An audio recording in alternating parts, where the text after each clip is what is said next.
కొత్త బిల్లులో ప్రతిపాదించిన సెక్షన్ 22 సబ్సెక్షన్ 2 ప్రకారం నిధుల భాగస్వామ్యాన్ని కేంద్ర రాష్ట్రాల మధ్య 60:40 నిష్పత్తికి మార్చారు. అంటే రాష్ట్రాలు 40% నిధులు భరించాల్సి ఉంటుంది.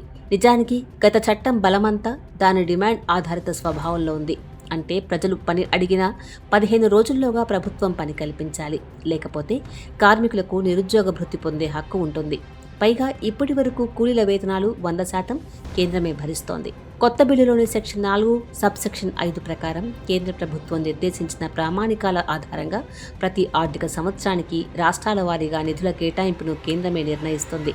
అంతేకాకుండా సెక్షన్ 4 సబ్సెక్షన్ 6 ప్రకారం కేటాయించిన నిధుల కంటే ఎక్కువ ఖర్చయితే దాన్ని రాష్ట్ర ప్రభుత్వమే భరించాలి. దీనివల్ల నిధుల కేటాయింపులో కేంద్రం ఏకపక్షంగా వ్యవహరించే అవకాశం ఉంది.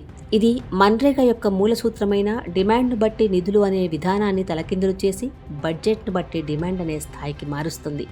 మన్రేగా కింద 75% మెటీరియల్ ఖర్చును కేంద్ర ప్రభుత్వమే భరించేది. ఆచరణలో ఇది కేంద్రం రాష్ట్రాల మధ్య 90:10 నిష్పత్తిలో ఉండేది. కానీ కొత్త బిల్లులోని సెక్షన్ 22 సబ్సెక్షన్ 2 ప్రకారం ఈ నిష్పత్తిని ఈశాన్య రాష్ట్రాలు, హిమాలయ రాష్ట్రాలకు 90:10గా ఉంచారు. మిగిలిన ఇతర రాష్ట్రాలకు 60:40గా మార్చారు. ఈ నిబంధన ఆయా రాష్ట్రాలపై భారీ ఆర్థిక భారాన్ని మోపుతుంది.